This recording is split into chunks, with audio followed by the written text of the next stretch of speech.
ಶಿವಾಚಾರ್ಯ ಶಿಖಾಮಣಿ ಯೋ ವೀರಶೈವ ಸಿದ್ಧಾಂತಂ ಸ್ಥಾಪಯಾಮಾಸ ಭೂತಲೆ.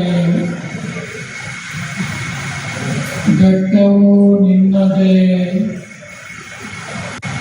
ಬಯಲು ನಿನ್ನದೇ,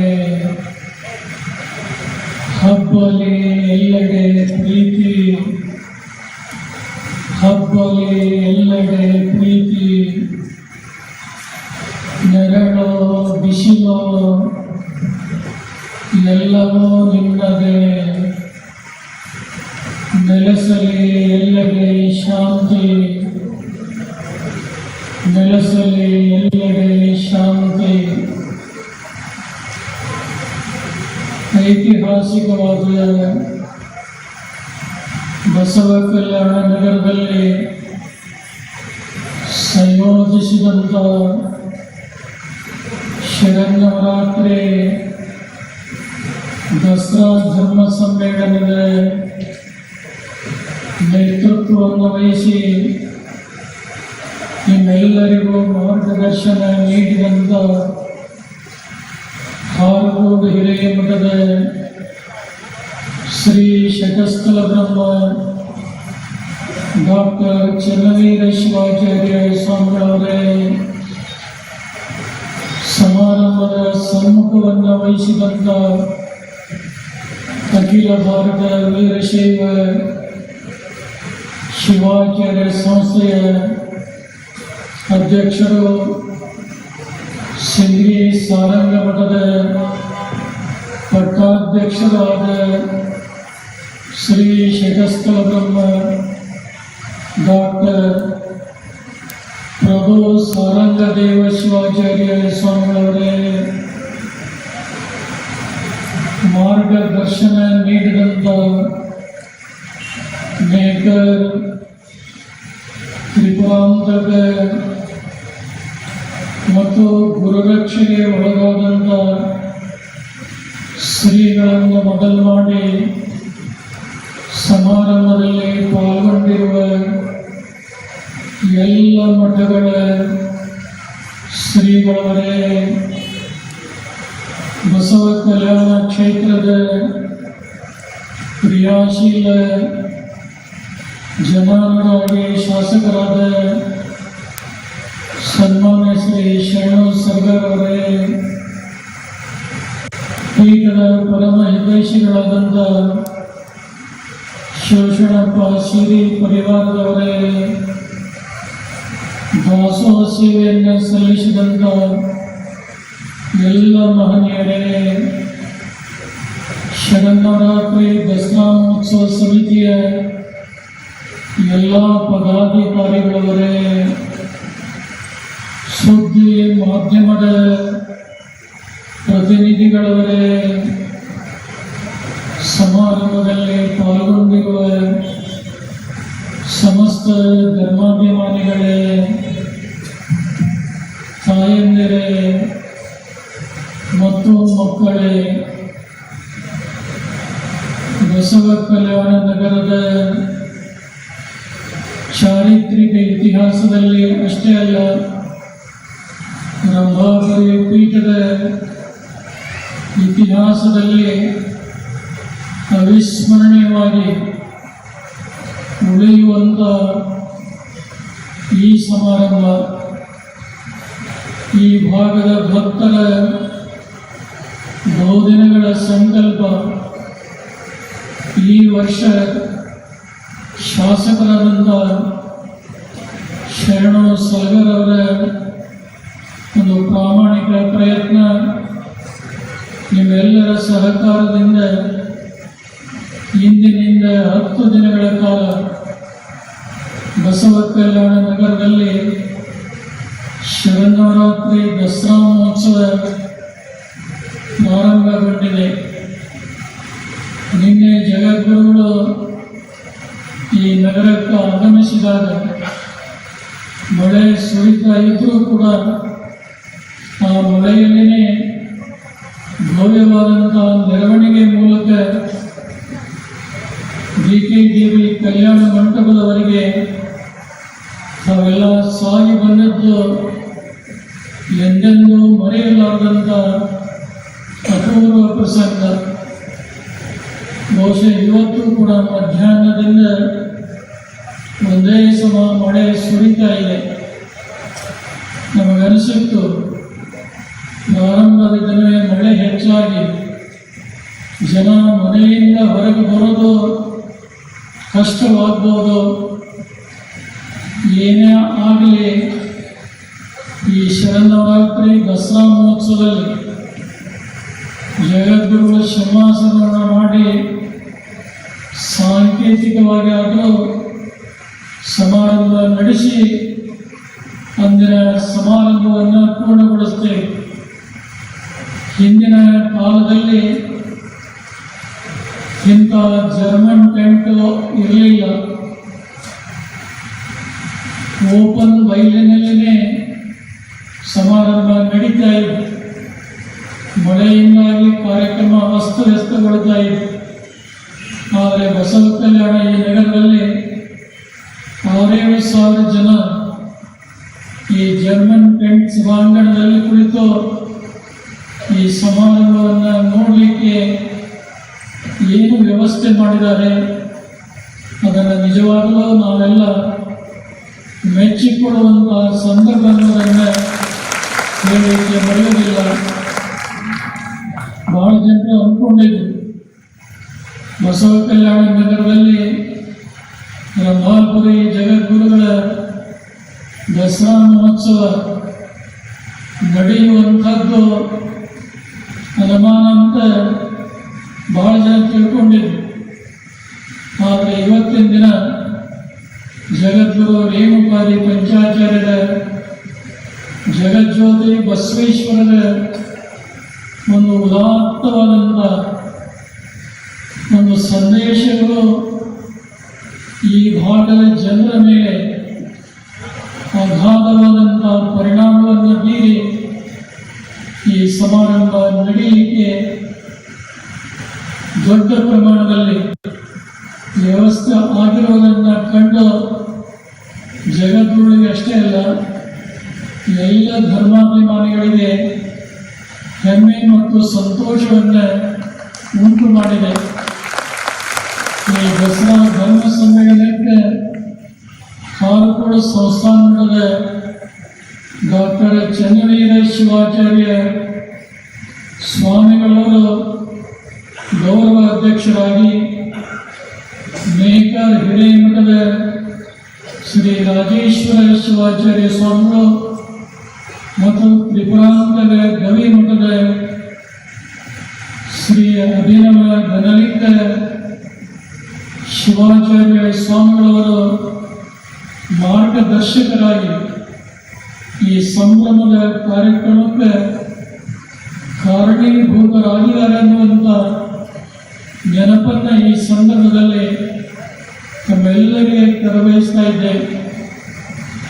ಇವತ್ತು ಪ್ರಾರಂಭದ ದಿನ ಮಳೆನೂ ಕೂಡ ಬಂದ ಕಾರಣ ಸಮಾರಂಭ ಸ್ವಲ್ಪ ಹೆಚ್ಚು ಕಮ್ಮಿ ಆಗಿರಬಹುದು.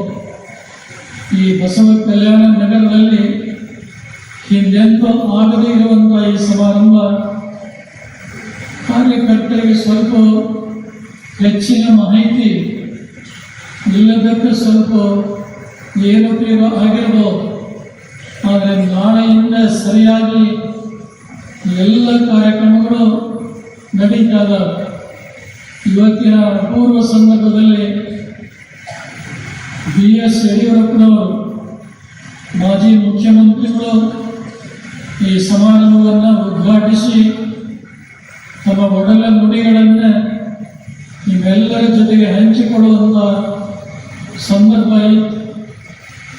ಸ್ವಲ್ಪ ಆರೋಗ್ಯದಲ್ಲಿ ಏರುಪೇರಾದ ಕಾರಣ ಅವರ ಬರದೇ ಇದ್ದರೂ ಕೂಡ ಅವರ ಒಡಲ ಕುಡಿಯಾಗಿ ಹುಟ್ಟಿದಂಥ ರಾಜ್ಯದ ಬಿಜೆಪಿ ಘಟಕದ ಅಧ್ಯಕ್ಷರು ಪೀಠಾಭಿಮಾನಿಗಳಾದಂಥ BY ವಿಜಯೇಂದ್ರವರು ಪಾಲ್ಗೊಂಡು ಸಮಾರಂಭವನ್ನು ಉದ್ಘಾಟಿಸಿ ಹಲವು 10 ವಿಚಾರಗಳನ್ನು ನಿಮ್ಮೆಲ್ಲರ ನೆಟ್ಟಿಯನ್ನು ತುಂಬಿದ್ದಾರೆ. ಕರ್ನಾಟಕ ಸರ್ಕಾರದ ಅರಣ್ಯ ಖಾತೆ ಸಚಿವರು, ಬೀದರ್ ಜಿಲ್ಲಾ ಉಸ್ತುವಾರಿ ಸಚಿವರು, ಮೇಲಾಗಿ ಅಖಿಲ ಭಾರತ ವೀರಶೈವ ಲಿಂಗಾಯತ ಮಹಾಸಭೆಯ ರಾಷ್ಟ್ರೀಯ ಉಪಾಧ್ಯಕ್ಷರು ಆದಂಥ ಈಶ್ವರ ಖಂಡ್ರೆ ಅವರು ಕೂಡ ಈ ಸಮಾರಂಭದಲ್ಲಿ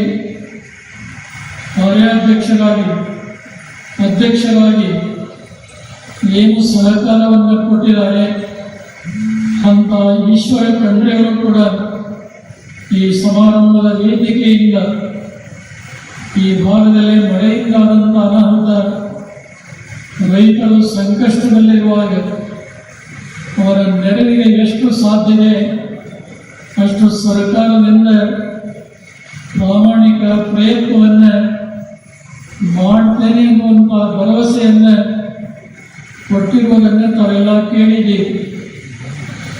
ಇವತ್ತು ಮುಖ್ಯವಾಗಿ ಲಕ್ಷ್ಮೇಶ್ವರದಿಂದ ಆಗಮಿಸಿದಂಥ ವಾಗ್ಮಿಗಳಾದಂಥ ಸಹೋದರಿ ಡಾಕ್ಟರ್ ಜಯಶ್ರೀ ಮಲ್ಲಿಕಾರ್ಜುನ್ ಹೊಸಮನೆಯವರು ಶರನ್ನವರಾತ್ರಿಯಲ್ಲಿ ಶಕ್ತಿಯ ಆರಾಧನೆಯ ಮಹತ್ವವನ್ನು ಕುರಿತು ಅವರು 1 ಗಂಟೆ ಉಪನ್ಯಾಸ ಮಾಡುವಂಥ ಭಾವನೆ ಅವರಿಗಿತ್ತು.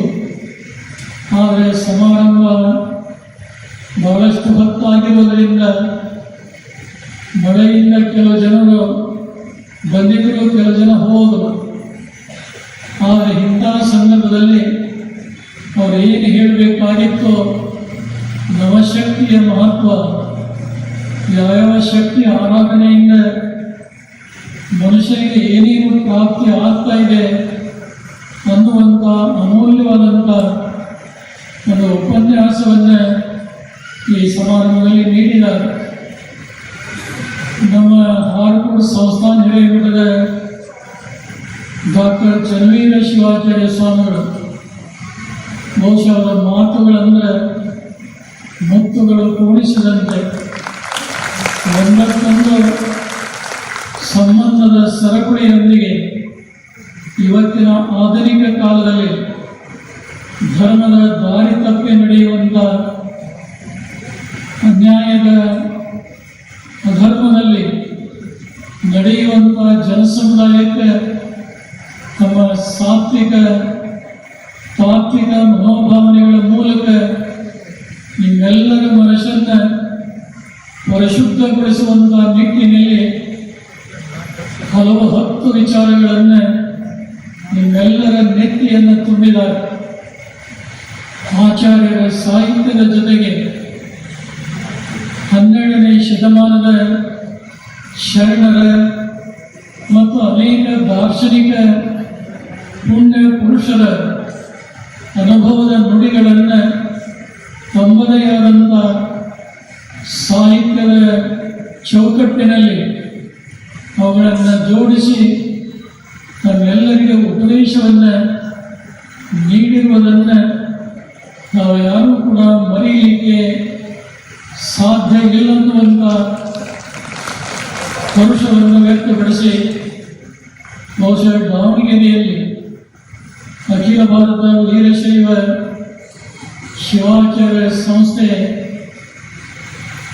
ಏನು ಸಹಯೋಗದಲ್ಲಿ ವೀರಶೈವ ಪೀಠಾಚಾರ್ಯರ ಶಿವಾಚಾರ್ಯರ ಶೃಂಗ ಸಮ್ಮೇಳನ ಅಲ್ಲಿ ನಡೆಯಿತು.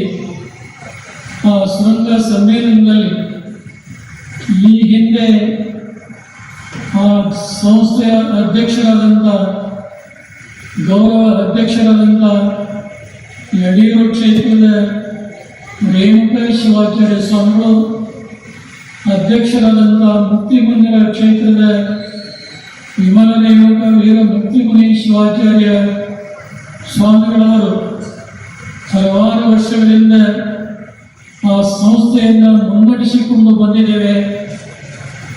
ಮುಂದುವರೆದಂಥ ಜವಾಬ್ದಾರಿಯನ್ನು ನಮ್ಮ ಸಿಂದಗಿ ಸಾರಂಗ ಮಠದ ಡಾಕ್ಟರ್ ಪ್ರಭು ಸಾರಂಗದೇವ ಶಿವಾಚಾರ್ಯ ಸ್ವಾಮಿಗಳವರಿಗೆ ಪಂಚಪೀಠಾಧೀಶ್ವರರ ಸಾನ್ನಿಧ್ಯದಲ್ಲಿ ಅಧಿಕಾರವನ್ನು ಹಸ್ತಾಂತರಿಸಿದರು. ಬಹುಶಃ ಇವತ್ತು ಇಂಥ ಅಪೂರ್ವ ದೊಡ್ಡ ಸಮಾರಂಭದಲ್ಲಿ ಡಾಕ್ಟರ್ ಪ್ರಭು ಸಾರಂಗದೇವ ಶಿವಾಚಾರ್ಯ ಸ್ವಾಮಿಗಳವರು ಹಾರ್ಕೋಡು ಶ್ರೀಗಳಂತಲೇ ಮೃದು ಮತ್ತು ಮಧುರ ಸ್ವಭಾವವನ್ನು ಹೊಂದಿದಂಥವರು. ಬಹುಶಃ ಬಹಳ ದಿನ ಆಗಿಲ್ಲ ಅಧಿಕಾರ ಪಡ್ಕೊಂಡು. ಬಹುಶಃ ರಾಜ್ಯದ ತುಂಬೆಲ್ಲ ಅಖಿಲ ಭಾರತ ವೀರಶೈವ ಶಿವಾಚಾರ್ಯ ಸಂಸ್ಥೆಯ ಜಿಲ್ಲಾ ಘಟಕಗಳನ್ನು ಹುಟ್ಟು ಹಾಕಿ ಏನು ಬೆಳೆಯುವಂಥ ಶಿವಾಚಾರ್ಯ ಬೆಳೆದಕ್ಕೆ ಒಂದು ಅಗ್ರಪಂಕ್ತಿಯನ್ನು ಹಾಕಿಕೊಡುವಂಥ ನಿಟ್ಟಿನಲ್ಲಿ ಪ್ರಾಮಾಣಿಕ ಪ್ರಯತ್ನವನ್ನು ಮಾಡ್ತಾ ಇದ್ದಾರೆ. ಬಹುಶಃ ಶ್ರೀಗಳವರು ಕೈಗೊಂಡಂಥ ಆ ಜಾಗೃತಿಯ ಕಾರ್ಯಕ್ಕೆ ಬ್ರಹ್ಮಾಪುರಿ ಜಗತ್ತುಗಳನ್ನು ಮೊದಲು ಮಾಡಿ ಸಮಾನ ಪೀಠದ ಎಲ್ಲ ಜಗದ್ಗುರುಗಳ ಅಂತಃಕರಣದ ಆಶೀರ್ವಾದದ ರಕ್ಷೆ ಅವರ ಮೇಲೆ ಇದೆ ಅನ್ನುವಂಥ ಮಾತನ್ನು ಈ ಸಂದರ್ಭದಲ್ಲಿ ಹೇಳಲಿಕ್ಕೆ ಬಯಸ್ತಾ ಇದ್ದೇವೆ.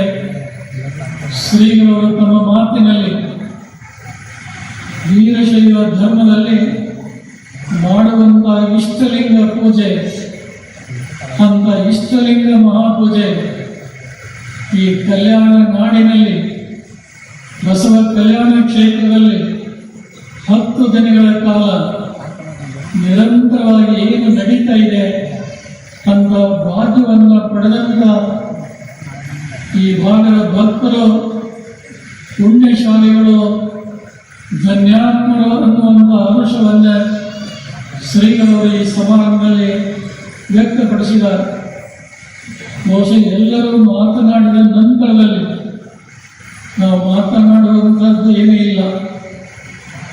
ಮನೆಗೆ ಹಿರಿಯ ಮಗನಾಗಿ ಹುಟ್ಟಬಾರದಂದ್ರೆ ಸಭೆಯಲ್ಲಿ ಕೊನೆಯವರಾಗಿ ಮಾತನಾಡಬಾರದು. ನೀವು ಯಾರಾದರೂ ನಿಮ್ಮ ಮನೆಗೆ ಹಿರಿಯ ಮಗನಾಗಿದ್ದರೆ ಎಷ್ಟು ಜವಾಬ್ದಾರಿ, ಎಷ್ಟು ಹೊಣೆಗಾರಿಕೆ ಇರ್ತಾ ಇದೆ ಅನ್ನುವಂಥದ್ದು ನಿಮಗೆಲ್ಲ ಗೊತ್ತಿದೆ.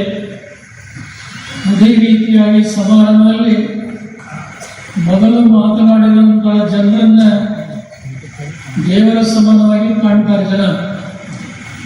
ಕೊನೆಗೆ ಮಾತನಾಡುವಂಥವರು ಸರದಿ ಬಂದಾಗ ಅವರ ಕಣ್ಣಿಗೆ ಯಾವ ಸ್ವರೂಪ ಕಾಣ್ತದೆ. ಆದರೆ ಜಗತ್ತೊಳಗೆ ಹೇಳುವಂಥ ಮಾತಲ್ಲ, ಹೃದಯ ತುಂಬಿ ಭಾವ ತುಂಬಿ ನುಡಿಯುವಂಥ ಸಮಷ್ಟಿ ಪ್ರಜ್ಞೆಯ ಒಂದು ಸಂದೇಶವೇ ಆಗಿದೆ ಹೊರತು ಬೇರೇನೂ ಕೂಡ ಆಗಿಲ್ಲ. ನಿಮ್ಮೆಲ್ಲ ಹೊಟ್ಟೆ ತುಂಬಿದ್ರು ನಿಮ್ಮೆಲ್ಲರ ಕಣ್ಮುಂದೆ ಒಂದು ಜಿಲೇಬಿ ಗಾಲಿಯನ್ನು ಮುಂದೆ ಹಿಡಿದ್ರೆ ಯಾರು ಒಲ್ಲೆ ಅನ್ಲಿಕ್ಕೆ ಸಾಧ್ಯತೆ ಹೇಳಿ. ಅಷ್ಟು ಜಿಲೇಬಿ ತಿನ್ನದೇ ಇದ್ರೂ ಕೂಡ ಸ್ವಲ್ಪ ಆದರೂ ತಿನ್ನಬೇಕು ಅನ್ನುವಂಥ ಆಸಕ್ತಿ ಹಾಗೆ ಬರ್ತಾ ಇದೆ.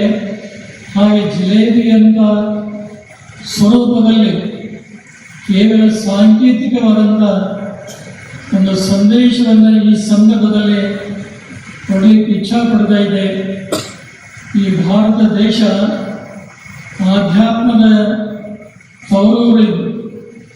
ಈ ನಾಡಿನಲ್ಲಿ ಭಾವೈಕ್ಯತೆ, ಆಧ್ಯಾತ್ಮದ ಜ್ಞಾನ ಯಾವಾಗಲೂ ಬೆಳೆಸಿಕೊಂಡು ಬಂದಿದ್ದಾರೆ.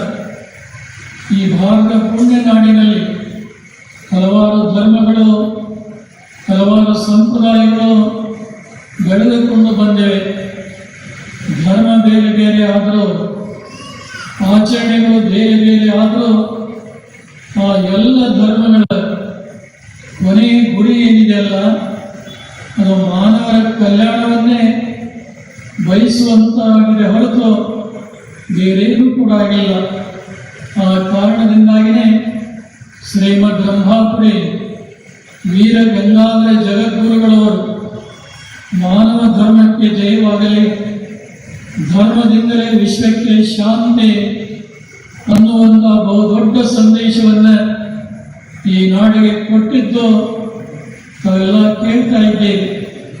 ಇದೇ ಮಾತುಗಳನ್ನು ಪೂರ್ವಕಾಲದಲ್ಲಿ ಜಗಜ್ಯೋತಿ ಬಸವೇಶ್ವರರು ಹೇಳಿದಂಥ ಮಾತು ನಿಮಗೆಲ್ಲ ಗೊತ್ತಿದೆ.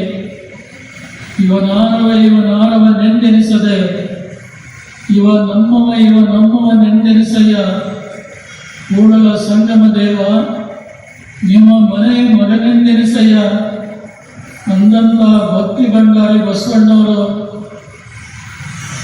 ಎಲ್ಲಿ ಇವತ್ತು ಅದೇ ಹೆಸರನ್ನು ಹೇಳಿ ಸಮಾಜದಲ್ಲಿ ಕಲುಷಿತವಾದಂಥ ವಾತಾವರಣ, ಸಂಘರ್ಷವನ್ನು ಉಂಟು ಮಾಡುವಂಥ ಅನೇಕ ಜನರನ್ನು ನಾವೆಲ್ಲ ಕಾಣ್ತಾ ಇದ್ದೀವಿ. ಆದರೆ ಅಂಥವರ ಮಾತಿಗೆ ಹೆಚ್ಚು ಬೆಲೆಯನ್ನು ಕೊಡದೆ ಸಮಷ್ಟಿ ಪ್ರಜ್ಞೆಯಿಂದ ನಾವೆಲ್ಲ ಒಂದಾಗಿ ಚೆಂದಾಗಿ ಬಾಳೆ ಬದುಕಿದ್ದಾದರೆ ನಮ್ಮ ಧರ್ಮ, ನಮ್ಮ ಸಂಸ್ಕೃತಿ, ಪರಂಪರೆ ಈ ನಾಡಿನಲ್ಲಿ ಉಳಿದುಕೊಂಡು ಬರಲಿಕ್ಕಿದೆ. ಭಾರತೀಯ ಸಂಸ್ಕೃತಿ ಮತ್ತು ಬೆಳೆದುಕೊಂಡು ಬಂದಂಥ ಪರಂಪರೆಯಿಂದ, ಆ ಪರಂಪರೆಯ ಪರಿಪಾಲನೆಯಿಂದ ಜಗದಲ್ಲಿ ನಾವು ಶಾಂತಿ ನೆಮ್ಮದಿಯನ್ನು ಕಾಣಲಿಕ್ಕೆ ಸಾಧ್ಯವಾಗ್ತಾ ಇದೆ. ವಿವಿಧತೆಯಲ್ಲಿ ಏಕತೆಯನ್ನು ಕಾಣುವಂಥ ಭಾರತೀಯ ಸಂಸ್ಕೃತಿ ಅನ್ನೋದು ನಮಗೆಲ್ಲ ಗೊತ್ತಿದೆ. ಇವತ್ತು ಜಗತ್ತಿನಲ್ಲಿರುವಂಥ ಎಲ್ಲ ಧರ್ಮಗಳು ಕೂಡ ಶಾಂತಿಯನ್ನೇ ಬಯಸ್ತಾ ಹೊರತು ಸಂಘರ್ಷವನ್ನೆಲ್ಲ. ಯಾವುದಾದ್ರೂ ಧರ್ಮ ಸಂಘರ್ಷ ಮಾಡ್ತಾ ಇದ್ದರೆ ಅದಕ್ಕೆ ನಾವು ಧರ್ಮ ಅನ್ನಲಿಕ್ಕೆ ಖಂಡಿತವಾಗಿ ಬರೋದಿಲ್ಲ. ಧರ್ಮ ಅಂದರೆ ಒಂದು ಗುಡಿಸುವಂಥದ್ದಕ್ಕೆ ನಾವು ಧರ್ಮ ಅಂತ ಕರಿತೇವೆ. ಎರಡು ವಿಭಾಗ ಮಾಡೋದನ್ನೇ ಧರ್ಮ ಅಂತ ನಾವು ಯಾವತ್ತೂ ಕರೆಯುವುದಿಲ್ಲ. ನಿಮಗೆಲ್ಲ ಗೊತ್ತಿದೆ, ಒಬ್ಬ ಬಟ್ಟೆ ಹೊಲಿಯುವಂಥ ವ್ಯಕ್ತಿ ದರ್ಜಿ ತನ್ನ ಕಾಯಕವನ್ನು ಮಾಡ್ತಾ ಇದ್ದ. ಆ ಸಂದರ್ಭದಲ್ಲಿ ಅವರ ಮಗ ಕೆಲಸ ಮಾಡುವಂಥ ದರ್ಜಿ ಹತ್ತಿರ ಹೋದ. ನೋಡ್ತಾ ಇದ್ದ, ತನ್ನ ಪಾಡಿಗೆ ಆ ಬಟ್ಟೆ ಹೊಲಿಯುವ ದರ್ಜಿ ಕೆಲಸ ಮಾಡ್ತಾ ಇದ್ದ. ಏನು ಆಶ್ಚರ್ಯ ಅನ್ನಿಸ್ತಿ ಮಗನಿಗೆ. ಏನು ಟೋಪಿ ಹಾಕ್ಕೊಂಡಿದ್ನಲ್ಲ, ಟೋಪಿ ಮೇಲೆ ಒಂದು ಸೂಜಿ ಚುಚ್ಕೊಂಡಿದ್ದ ದರ್ಜಿ. ಮುಂಭಾಗದಲ್ಲಿ ಒಂದು ದೊಡ್ಡದಾದಂಥ ಕತ್ತರಿಯಲ್ಲಿ ಎರಡನ್ನೂ ನೋಡಿದ. ನೋಡಿ ಅವನಂದ, ಬೆಲೆ ಬಾಳುವಂಥ ಕತ್ತರಿಯನ್ನು ಕೆಳಗಿಟ್ಟಿದ್ದಿ, ಕೆಲವೇ ದುಡ್ಡಿನ ಬೆಲೆಯುಳ್ಳಂಥ ಸೂಜಿಯನ್ನು ತಲೆ ಟೋಪಿ ಮೇಲೆ ಚುಚ್ಚಿಕೊಂಡಿಲ್ಲಪ್ಪ, ಯಾಕಂತ ಕೇಳಿದ. ಅವಾಗ ತಂದೆ ಹೇಳ್ತಾನೋ, ನೋಡು ಮಗ, ಈ ಕತ್ತರೆ ಬೆಲೆ ಬಹಳ ದೊಡ್ಡದಿರ್ಬೋದು ನಿಜ, ಆದರೆ ಇದು ಏನು ಮಾಡ್ತಾ ಇದೆ, ದೊಡ್ಡದಾದಂಥ ಬಟ್ಟೆಯನ್ನು ತುಂಡನ್ನಾಗಿ ಮಾಡ್ತಾ ಇದೆ. ವಿಂಗಡಿಸುವಂಥ ಕೆಲಸ ಇದು ಮಾಡ್ತಾ ಇದೆ. ಅದಕ್ಕೆ ಅದನ್ನು ನಾವು ದೂರದಲ್ಲಿ ಇಟ್ಟಿದ್ದೇನೆ. ಮತ್ತು ಈ ಸಣ್ಣದಾದಂಥ ಕಡಿಮೆ ಬೆಲೆಯುಳ್ಳಂಥ ಈ ಸೂಜಿ ಬೆಲೆಗೆ ನಾನು ಯಾಕೆ ಇಟ್ಬಿಟ್ಟೇನೆಂದ್ರೆ, ಆ ಹರಿದು ಹೋದಂಥ ಬಟ್ಟೆಗಳನ್ನು, ಕತ್ತರಿಸಿದಂಥ ಬಟ್ಟೆಗಳನ್ನು ಒಂದುಗೂಡಿಸಿ ಹೊಲಿಯುವಂಥ ಕೆಲಸವನ್ನು ಈ ಸೂಜಿ ಮಾಡ್ತಾ ಇದೆ. ಅಂದರೆ ಇಲ್ಲಿ ಹೇಳುವಂಥ ತಾತ್ಪರ್ಯ ಏನು ಅಂದರೆ, ಧರ್ಮ ಇವತ್ತು ಒಡೆದು ಹೋದಂಥ ಮನಸ್ಸುಗಳನ್ನು, ಕೌಲು ದಾರಿಯಲ್ಲಿರುವಂಥ ಜನರನ್ನು ಸರಿ ದಾರಿಗೆ ತರುವಂಥ ಶಕ್ತಿ ಧರ್ಮಕ್ಕಿದೆ ಹೊರತು ಯಾವುದೇ ಜಾತಿಗೆ ಇಲ್ಲ. ಅದಕ್ಕಾಗಿ ಜಾತಿಗಿಂತ ಧರ್ಮ ಬಹಳ ದೊಡ್ಡದು ಅಂತೇಳಿ ಜಗದ್ಗುರು ರೇಣುಕಾದಿ ಪಂಚಾಚಾರ್ಯರಾಗಲಿ, 12ನೇ ಶತಮಾನದ ಶರಣರಾಗಲಿ, ಅನೇಕ ದಾರ್ಶನಿಕ ಮಹಾನುಭಾವರಾಗಲಿ, ಕಾಲದಲ್ಲಿ ಅಜ್ಞಾನದಲ್ಲಿ ಮುಳುಗಿರುವಂಥ ಜನಸಮುದಾಯವನ್ನು ಎಚ್ಚರಿಸಿ ಸನ್ಮಾರ್ಗಕ್ಕೆ ತಂದಿದ್ದಾರೆ ಅನ್ನುವಂಥದ್ದು ನಾವೆಲ್ಲ ತಿಳಿದುಕೊಡ್ಬೇಕಾಗ್ತಾ ಇದೆ. ಮನುಷ್ಯನನ್ನು ಸನ್ಮಾರ್ಗಕ್ಕೆ ತರಬೇಕಾದ್ರೆ ಹಲವಾರು ದಾರಿ ಪೂಜೆ ಪುನಸ್ಕಾರಗಳಿಂದ, ತಮ್ಮ ವಾಕ್ ಪ್ರಭುತ್ವದಿಂದ ಮತ್ತು ಒಂದು ಆತ್ಮೀಯ ಸಂಬಂಧ ಮನೋಭಾವನೆಯಿಂದ ಬೇರೆ ಬೇರೆ ವಿಚಾರಧಾರೆಗಳಿಂದ ಮನುಷ್ಯನನ್ನು ಸನ್ಮಾರ್ಗಕ್ಕೆ ತರಲಿಕ್ಕೆ ಸಾಧ್ಯತೆ ಅನ್ನುವಂಥದ್ದು ಅನೇಕ ಮಹಾತ್ಮರ ಜೀವನದಲ್ಲಿ ಆದಂಥ ಪರಿವರ್ತನೆಗಳಿಂದ ನಾವೆಲ್ಲ ತಿಳಿಯಲಿಕ್ಕೆ ಸಾಧ್ಯ ಇದೆ. ಈ ಭಾರತೀಯ ಪುಣ್ಯಭೂಮಿಯಲ್ಲಿ ನಾವೇನು ಒಂದು ಹಬ್ಬವನ್ನು ಆಚರಣೆ ಮಾಡ್ತೇವೆ, ಆ ಹಬ್ಬದ ಹಿಂದೆ ಒಂದು ತಾತ್ವಿಕವಾದಂಥ ತತ್ವ, ಒಂದು ಆದರ್ಶವಾದಂಥ ಚಿಂತನೆ ಇದೆ ಅನ್ನೋದನ್ನು ನಾವು ಯಾರೂ ಕೂಡ ಮರೆಯಬಾರದು. ಸುಮ್ಮನೆ ಭಾರತೀಯ ಪರಂಪರೆಯಲ್ಲಿ ಹಬ್ಬಗಳನ್ನು ಮಾಡಿಲ್ಲ. ಇವತ್ತಿನ ಆಧುನಿಕ ಕಾಲದಲ್ಲಿ ಸಂಬಂಧಗಳು ಬಹಳಷ್ಟು ಸಡಿಲಗೊಳ್ತಾಗ ಇಂಥ ಸಂದರ್ಭದಲ್ಲಿ ಹಬ್ಬಗಳ ಆಚರಣೆಯಿಂದ ನಮ್ಮ ಬಂಧು ಬಾಂಧವರು, ಆತ್ಮೀಯರು ಹಬ್ಬದ ನೇಪದಲ್ಲಾದರೂ ಅವರೆಲ್ಲ ಒಂದು ಕಡೆಗೆ ಸೇರುವಂಥ ಕೆಲಸ ಯಾವುದಾದ್ರೂ ಮಾಡ್ತಾ ಇದ್ದಾರೆ. ಹಬ್ಬಗಳಿಂದ ಅನ್ನೋದನ್ನು ನಾವು ಯಾರೂ ಕೂಡ ಮರೆಯಬಾರದು. ಮತ್ತು ಜೀವನದಲ್ಲಿ ಮನುಷ್ಯ ದುಡಿದು ಯಂತ್ರದಂತೆ ದುಡಿತಾರೆ, ಆದರೂ ಆತನಿಗೆ ಶಾಂತಿ ನೆಮ್ಮದಿ ಇಲ್ಲ. ಇಂಥ ಸಂದರ್ಭದಲ್ಲಿ ಎಲ್ಲ ಬಂಧು ಬಾಂಧವರು ಒಂದು ಕಡೆ ಸೇರಿದಾಗ ಮನಸ್ಸಿನ ಮೇಲಾದಂಥ ಆಘಾತ, ನೋವುಗಳೇನಿದಾವೆ ಆ ನೋವುಗಳನ್ನು ಮರೆತು ಹೊಸ ಚೈತನ್ಯ ಶಕ್ತಿಯನ್ನು ಪಡೆದು ಕಾರ್ಯೋನ್ಮುಖನಾಗಲಿಕ್ಕೆ ಸಾಧ್ಯವಾಗ್ತಾ ಇದೆ. ಇವತ್ತು ಬಹಳಷ್ಟು ಜನ ಒಂಟಿತನದ ಬದುಕಿನಿಂದಾಗಿ ದೂರ ಇರುವ ಕಾರಣದಿಂದ ಸಂಬಂಧಗಳು ಹಳಿಸಿ ಹೋಗ್ತಾವೆ. ಅಂಥ ಸಂಬಂಧಗಳನ್ನು ಮತ್ತೊಮ್ಮೆ ಗಟ್ಟಿಗೊಳಿಸಲಿಕ್ಕೆ ಇಂಥ ಧರ್ಮ ಸಮಾರಂಭಗಳ ಅವಶ್ಯಕತೆ ಸಮಾಜದಲ್ಲಿ ಬಹಳಷ್ಟಿದೆ ಅನ್ನೋದನ್ನು ಮರೆಯುವಂತಿಲ್ಲ. ಮೈಸೂರು ಮಹಾನಗರದಲ್ಲಿ ಅರಮನೆಯ ದಸರಾ ನಡೀತಾ ಇದೆ. ಆದರೆ ಇವತ್ತು ಅರಮನೆಗಳು ಇಲ್ಲ. ಆದರೆ ಪ್ರಜಾಪ್ರಭುತ್ವ ಸರ್ಕಾರಗಳು ದಸರಾ ಹಬ್ಬವನ್ನು ಮಾಡ್ತಾರೆ. ಮೈಸೂರು ದಸರಾ ಮಹಾರಾಜರ ದಸರಾ ನಿಂತು ಹೋಗಿ ಮಹಾರಾಜರಿಲ್ಲದೆ, ಆದರೆ ಇತ್ತೀಚೆಗೆ ಯದುವೀರ ಕೃಷ್ಣ ಒಡೆಯರವರು ಆ ಸ್ಥಾನವನ್ನು ತುಂಬಿದ ಕಾರಣ ಇವತ್ತು ಮೈಸೂರಿನ ಅರಮನೆಯಲ್ಲಿಯೂ ಕೂಡ ಅರಮನೆಯ ದಸರಾ ಮಹೋತ್ಸವ ನಡೀತಾ ಇದೆ.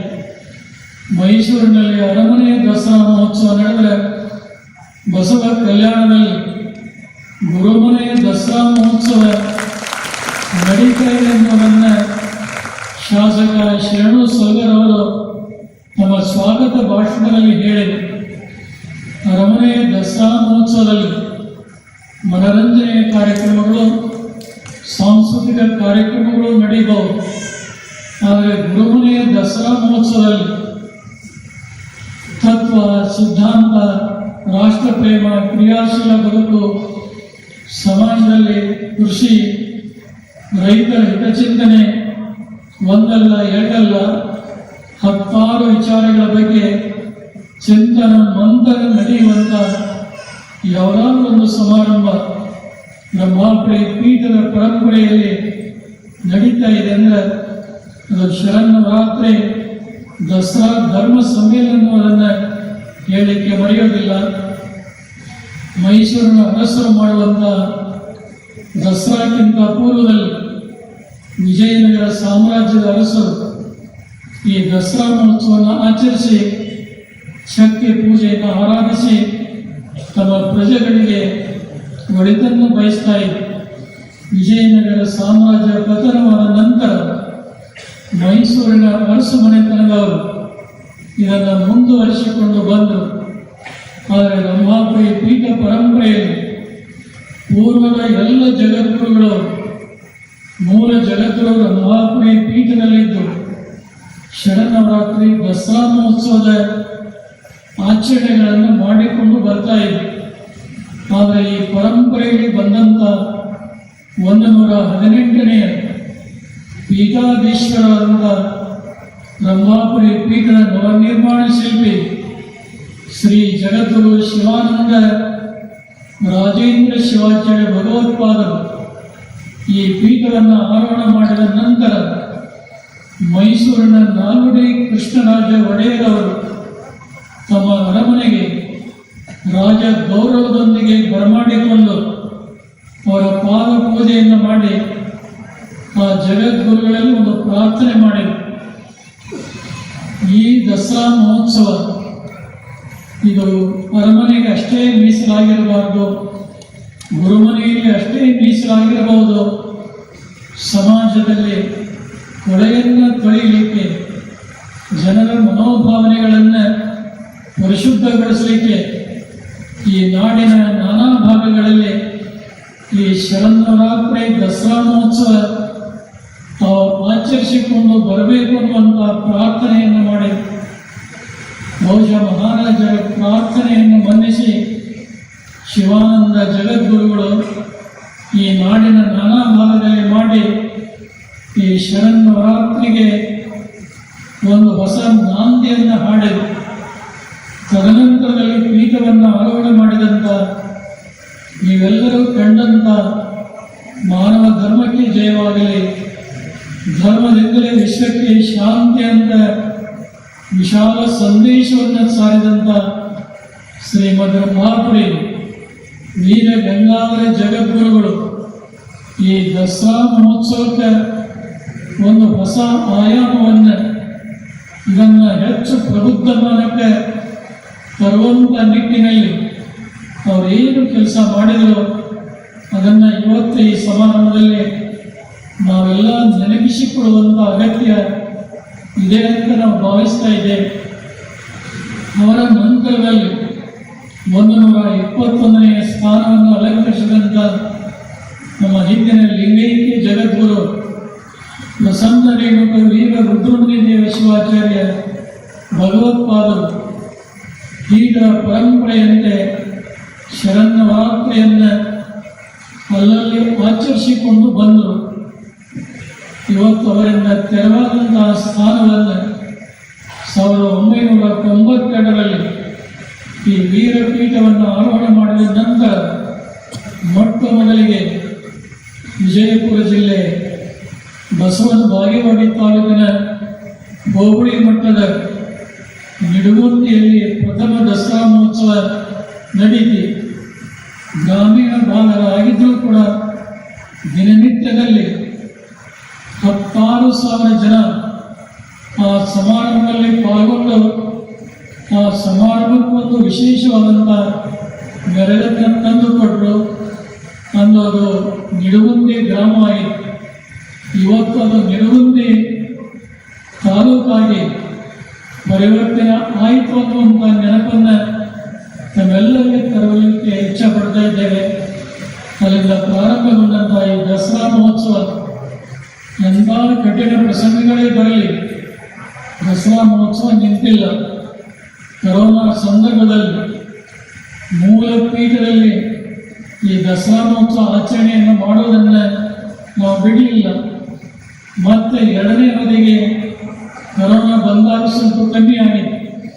ಆ ಸಂದರ್ಭದಲ್ಲಿ ಶಿಕಾರಿಪುರ ತಾಲೂಕಿನ ಕಡೆಯಂಗನಹಳ್ಳಿ ಶ್ರೀ ಜಗದ್ಗುರು ರೇವಣಸಿದ್ದೇಶ್ವರ ಪುಣ್ಯಾಶ್ರಮದಲ್ಲಿ ವಿಧಿವತ್ತಾಗಿ ಈ ಕಾರ್ಯಕ್ರಮ ಮಾಡಿಕೊಂಡು ಬಂದರೆ ಕಳೆದ ವರ್ಷ ಗದಗ ಜಿಲ್ಲೆ ರೋಣ ತಾಲೂಕಿನ ಅಬ್ಬಿಗೇರಿಯಲ್ಲಿ ಬಹುಶಃ ಅನೇಕ ಶ್ರೀಗಳು ಕೂಡ ಅಲ್ಲಿ ಬಂದಿದ್ದರು.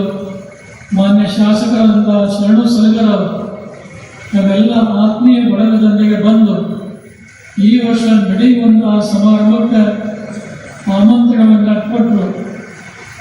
ಚುನಾವಣೆಯ ಪೂರ್ವದಲ್ಲಿ ಅವರೇ ಹೇಳಿದಂತೆ ಬುದ್ಧಿ ನಾವು ಚುನಾವಣೆಯಲ್ಲಿ ಸ್ಪರ್ಧಾ ಮಾಡುವಂಥ ಇಚ್ಛೆ ಇದೆ, ನನಗೆ ಪಕ್ಷದ ಅಧಿಕೃತವಾದಂಥ ಟಿಕೆಟು ಸಿಗಬೇಕು ಮತ್ತು ಆ ಚುನಾವಣೆಯಲ್ಲಿ ನಾನು ಜಯಶಾಲಿ ಆದರೆ ಮುಂದೊಂದು ದಿನ ಬಸವ ಕಲ್ಯಾಣದಲ್ಲಿ ಬ್ರಹ್ಮಾಪುರಿ ಪೀಠದ ಐತಿಹಾಸಿಕ ದಸರಾ ಮಹೋತ್ಸವ ನಾನು ನಡೆಸುವಂಥ ಸಂಕಲ್ಪ ಮಾಡಿದ್ದೇನೆ ಅನ್ನುವಂಥ ಪ್ರಾರ್ಥನೆಯನ್ನು ಮಾಡಿದೆ. ಬಹುಶಃ ಸಂಕಲ್ಪವಾಗಿ ಉಳಿಯದೆ ಈ ವರ್ಷ ವಿಶ್ವಾಸನಾಮ ಸಂವತ್ಸರದ ಶರನ್ನವರಾತ್ರಿ ದಸರಾ ಮಹೋತ್ಸವ ಈ ಬಸವ ಕಲ್ಯಾಣದಲ್ಲಿ ನಡೀತಾ ಇದೆ ಅಂತ ಹೇಳಲಿಕ್ಕೆ ಬಹಳಷ್ಟು ಹೆಮ್ಮೆ ಅನ್ನಿಸ್ತಾ ಇದೆ. ವೀರಶೈವ ಧರ್ಮ ಸಿದ್ಧಾಂತದಲ್ಲಿ ಡಾಕ್ಟರ್ ಜಯಶ್ರೀ ಮಲ್ಲಿಕಾರ್ಜುನ ಹೊಸಮನಿಯವರು ಹೇಳಿದಂತೆ ಭಾರತೀಯ ಸಂಸ್ಕೃತಿಯಲ್ಲಿ ಪರಂಪರೆಯಲ್ಲಿ ಶಕ್ತಿಯ ಆರಾಧನೆಗೆ ಬಹಳಷ್ಟು ಮಹತ್ವವನ್ನು ಕೊಟ್ಟಿದ್ದಾರೆ. ಶಿವನ ಒಂದು ಶಕ್ತಿ ಎಷ್ಟು ಪ್ರಾಚೀನವೋ ಅಷ್ಟೇ ಪ್ರಾಚೀನ ಶಕ್ತಿಗೂ ಕೂಡ ಇದೆ ಅನ್ನುವುದನ್ನು ನಾವು ಮರೆಯುವಂತಿಲ್ಲ. ಯಾಕಂದರೆ ವೀರಶೈವ ಲಿಂಗಾಯತ ಸಮಾಜ ಬಾಂಧವರು ಶಕ್ತಿಯುಕ್ತನಾದಂಥ ಪರಮಾತ್ಮನನ್ನು ನಾವು ಪೂಜೆ ಮಾಡ್ತಾ ಇದ್ದೇವೆ. ಶಕ್ತಿಶ್ಚ ಶಕ್ತಿಕಾಭ್ಯಾಂ ವಿಶಿಷ್ಟ ಜೀವೇಶಂ ತಯೋ ಅದ್ವೈತಂ ಶಕ್ತಿ ವಿಶಿಷ್ಟಾದ್ವೈತಂ ಅಂತ ಶಾಸ್ತ್ರ ಹೇಳ್ತಾ ಇದೆ. ಶಕ್ತಿ ವಿಶಿಷ್ಟನಾದಂಥ ಪರಮಾತ್ಮನಿಗೂ ಶಕ್ತಿ ವಿಶಿಷ್ಟನಾದಂಥ ಜೀವಾತ್ಮನಿಗೂ ಇರುವಂಥ ಸಂಬಂಧ ಏನಿದೆ ಆ ಸಂಬಂಧವನ್ನು ಪ್ರತಿಪಾದಿಸುವಂಥ ಸಿದ್ಧಾಂತ ಏನಿದೆ ಆ ಸಿದ್ಧಾಂತವೇ ಶಕ್ತಿ ವಿಶಿಷ್ಟಾದ್ವೈತ ಸಿದ್ಧಾಂತ ಅಂತೇಳಿ ಜಗದ್ಗುರು ರೇಣುಕಾಚಾರ್ಯರು ಮಹಾಮುನಿ ಅಗಸ್ತ್ಯರಿಗೆ ಬೋಧಿಸಿದಂಥ ಸಿದ್ಧಾಂತ ಶಿಖಾಮಣಿಯಲ್ಲಿ ಸ್ಪಷ್ಟವಾಗಿ ಹೇಳಿದ್ದಾರೆ.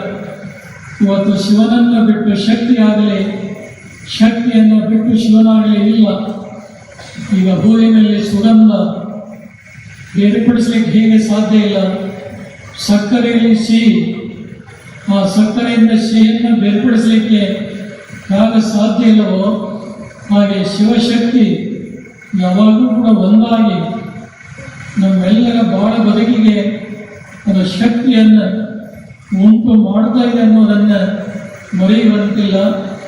ಬಹುಶಃ ನವರಾತ್ರಿಯ ನಾಡ ಹಬ್ಬದಲ್ಲಿ ಶಕ್ತಿಯನ್ನು 9 ದಿನಗಳ ಕಾಲ ನಾವೆಲ್ಲ ಪೂಜೆ ಮಾಡ್ತಾ ಇದ್ದೇವೆ. ಕೆಲವು ಮನೆಗಳಲ್ಲಿ ದೇವಿಯ ಘಟಸ್ಥಾಪನೆ ಮಾಡಿ ನಂದಾ ದೀಪವನ್ನು ಬೆಳಗಿಸ್ತಾರೆ 10 ದಿನಗಳ ಕಾಲ. ನಿಮಗೆಲ್ಲ ಗೊತ್ತಿದೆ, ಮಹಾರಾಷ್ಟ್ರದಲ್ಲಿ ಶಕ್ತಿಯ ಆರಾಧನೆ ಬಹಳಷ್ಟು ದೊಡ್ಡ ಪ್ರಮಾಣದಲ್ಲಿ ನಡೀತಾ ಇದೆ.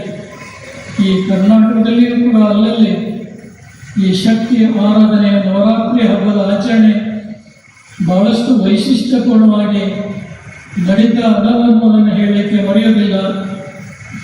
ಈ 9 ದಿನಗಳ ಅವಧಿಯಲ್ಲಿ 3 ದಿನ ದೇವಿಯನ್ನು ಮಹಾಕಾಳಿ ಸ್ವರೂಪದಲ್ಲಿ, 3 ದಿನ ಮಹಾಲಕ್ಷ್ಮಿ ಸ್ವರೂಪದಲ್ಲಿ, ಇನ್ನು 3 ದಿನ ಮಹಾಲಕ್ಷ್ಮಿ ಸ್ವರೂಪದಲ್ಲಿ ಪೂಜೆ ಮಾಡುವುದನ್ನ ಸತ್ಸಂಪ್ರದಾಯ ಬೆಳೆದುಕೊಂಡು ಬಂದಿದೆ. ಇವತ್ತು ಮಹಾಕಾಳಿಯನ್ನು ಪೂಜೆ ಮಾಡುವುದರಿಂದ ಮನುಷ್ಯನಿಗೆ ತೇಜಸ್ಸು ಶಕ್ತಿ ಪ್ರಾಪ್ತವಾಗ್ತಾ ಇದೆ. ಇನ್ನು ಮಹಾಲಕ್ಷ್ಮಿ ಪೂಜೆ ಮಾಡೋದರಿಂದ ಮನುಷ್ಯನಿಗೆ ಸಂಪತ್ತು ಬೇಕಲ್ಲ, ಐಶ್ವರ್ಯ ಬೇಕಲ್ಲ. ಆ ಮಹಾಲಕ್ಷ್ಮಿಯ ಪೂಜೆಯಿಂದ ಮನುಷ್ಯನಿಗೆ ಸಂಪತ್ತು ವೈಭವ ಪ್ರಾಪ್ತಿ ಆಗ್ತಾ ಇದೆ. ಕೊನೆಯದಾಗಿ ಮಹಾ ಸರಸ್ವತಿ ಆ ಪೂಜೆಯಿಂದ ಮನುಷ್ಯನಿಗೆ ಜ್ಞಾನ ಸಂಪತ್ತು, ಒಂದು ವಿಶೇಷವಾದಂಥ ಆಧ್ಯಾತ್ಮದ ಜ್ಞಾನ ಆ ವ್ಯಕ್ತಿಯಲ್ಲಿ ವಿಕಾಸಗೊಳ್ತಾ ಇದೆ ಅನ್ನೋದನ್ನು ಮರೆಯುವಂತಿಲ್ಲ. ಈ 3 ತೆರನಾಗಿ ಶಕ್ತಿಯನ್ನು ನವರಾತ್ರಿಯಲ್ಲಿ ಪೂಜೆ ಮಾಡ್ತಾ ಇದ್ದೇವೆ. ಆ ಆದಿ ಶಕ್ತಿ ಜಗಜ್ಜನನಿ ಎಷ್ಟೇ ಅವತಾರಗಳನ್ನು ತಾಳಿದರೂ ಕೂಡ ಕೊನೆಯಲ್ಲಿ ಮೂಲ ಸ್ವರೂಪ ಜಗಜ್ಜನನಿಯ ಆದಿಶಕ್ತಿ ಪಾರ್ವತಿಯೇ ಆಗಿದ್ದಾಳೆ ಹೊರತು ಬೇರೆ ಬೇರೆ ಅಲ್ಲನ್ನುವಂಥ ಭಾವನೆಯನ್ನು ನಾವೆಲ್ಲರೂ ಕೂಡ ತಾಳಬೇಕಾಗಿದೆ.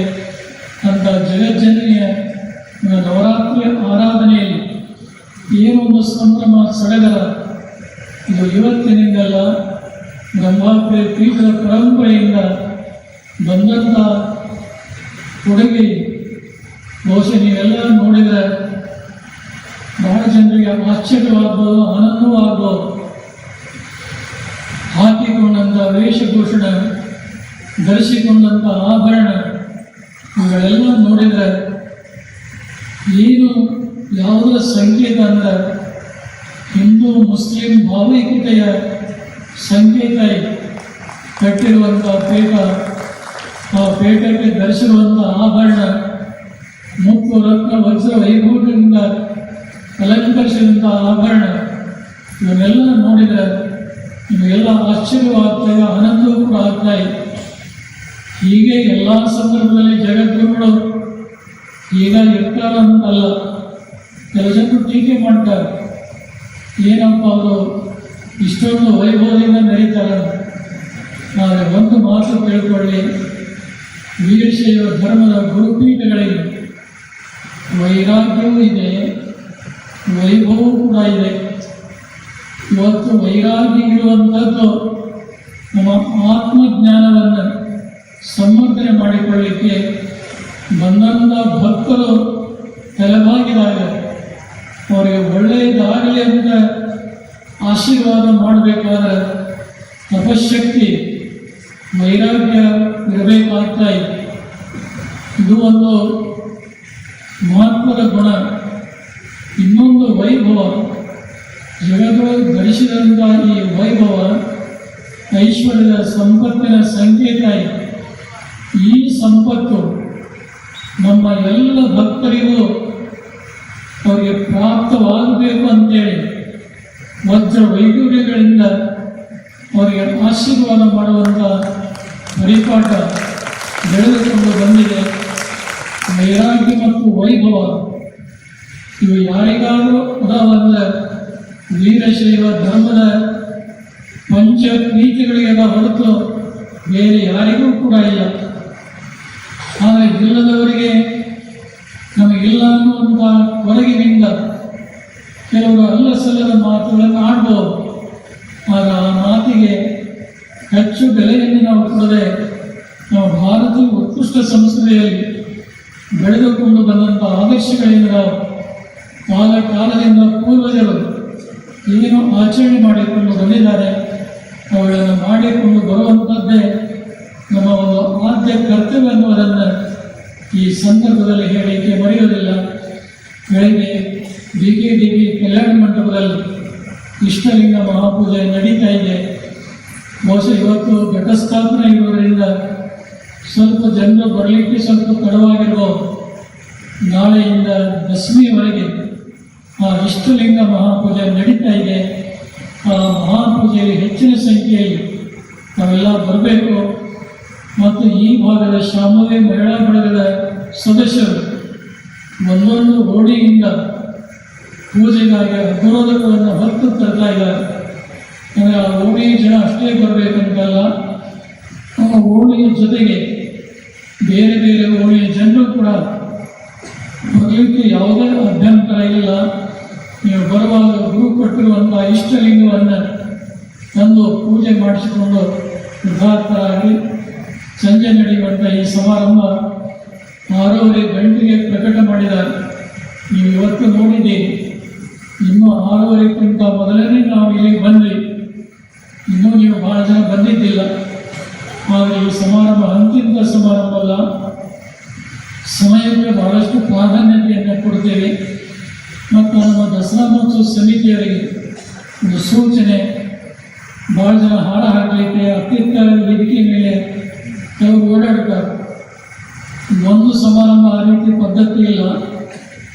ಸಮಿತಿಯ ಸ್ವಯಂ ಸೇವೆಗಳಿಂದ ನಡೆದಿ ಅದನ್ನು ತಡೆ ಹಿಡಿಯುವಂಥ ಕೆಲಸ ನೀವು ಮಾಡಿದರೆ ಬಂದಂಥ ಉಪನ್ಯಾಸಕರ ಮತ್ತು ನಮ್ಮೆಲ್ಲ ಶ್ರೀಗಳ ಮಾತುಗಳನ್ನು ಕೇಳಲಿಕ್ಕೆ ನಮಗೆಲ್ಲ ಹೆಚ್ಚಿನ ಒಂದು ಆಸಕ್ತಿ ಬಂದಿತ್ತು ಅನ್ನೋದನ್ನು ಹೇಳಲಿಕ್ಕೆ ಮರೆಯುವುದಿಲ್ಲ. ಇವತ್ತು ರಾಜ್ಯ BJP ಘಟಕದ BY ವಿಜೇಂದ್ರ ಅವರಾಗಲಿ, ರಾಜ್ಯದ ಅರಣ್ಯ ಖಾತೆ ಸಚಿವರಾದಂಥ ಈಶ್ವರ ಖಂಡ್ರೆ ಅವರು ಅಭಿಮಾನ ಇಟ್ಟು ಗಂಗಾಪುರ ಪೀಠದ ಧರ್ಮ ಕಾರ್ಯಕ್ರಮದಲ್ಲಿ ಎಲ್ಲ ಭಾಗದಲ್ಲಿ ಪಾಲ್ಗೊಳ್ತಾ ಇದ್ದಾರೆ. ಮೊನ್ನೆ ಹುಬ್ಬಳ್ಳಿಯಲ್ಲಿ ನಡೆದಂಥ ಏನು ವೀರಶೈವ ಲಿಂಗಾಯತ ಏಕತಾ ಸಮಾವೇಶದಲ್ಲಿ ಒಂದಲ್ಲ ಎರಡಲ್ಲ ಸಾವಿರಾರು ಸಂಖ್ಯೆಯಲ್ಲಿ ಮಠಾಧೀಶರು ಪಾಲ್ಗೊಂಡಿದ್ದರು. ಸುಮಾರು 25ರಿಂದ 30,000 ಜನ ಆ ಸಮಾರಂಭದಲ್ಲಿ ಪಾಲ್ಗೊಂಡಿದ್ದರು. ಆ ಸಮಾರಂಭದಲ್ಲಿ ವೀರಶೈವ ಲಿಂಗಾಯತ ಇವು ಬೇರೆ ಬೇರೆ ಎಲ್ಲ ಇವು ಎರಡು ಒಂದೇ ಅನ್ನುವಂಥ ಗಟ್ಟಿ ಧ್ವನಿಯನ್ನು ಆ ಎಲ್ಲ ಮಠಾಧೀಶರು ಒಮ್ಮನಸ್ಸಿನಿಂದ ಉದ್ಘೋಷಣೆಯನ್ನು ಮಾಡಿದ್ದು ನಾವೆಲ್ಲ ನೋಡಿದ್ದೀರಿ.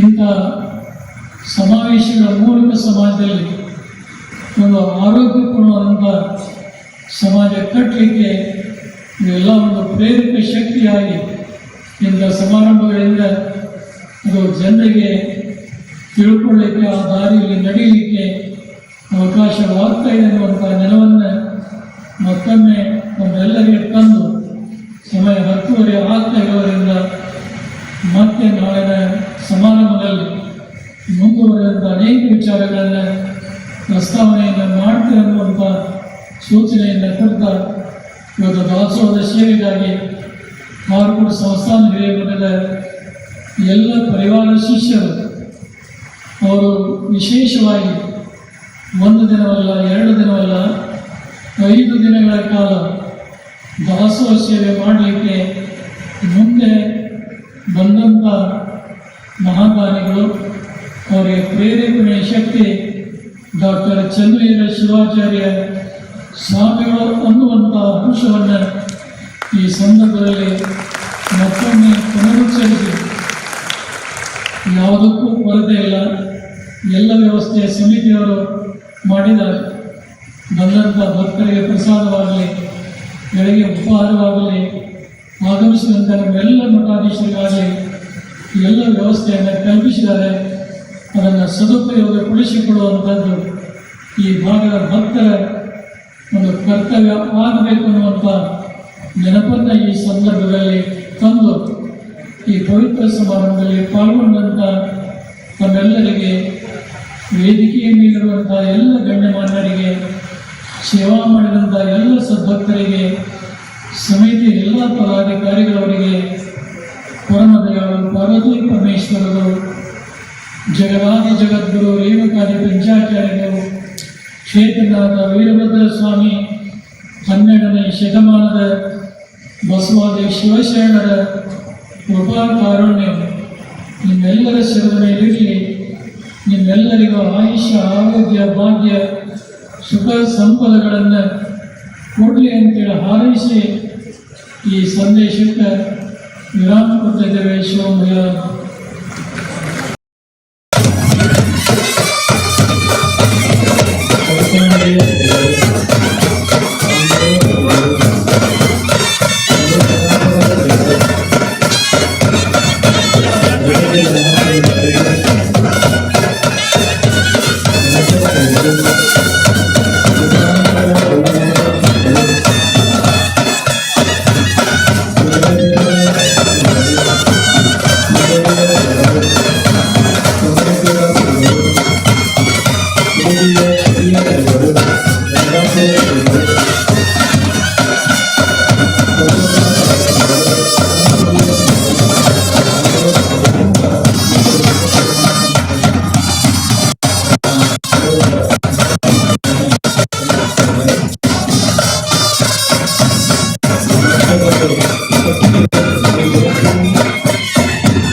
Gracias.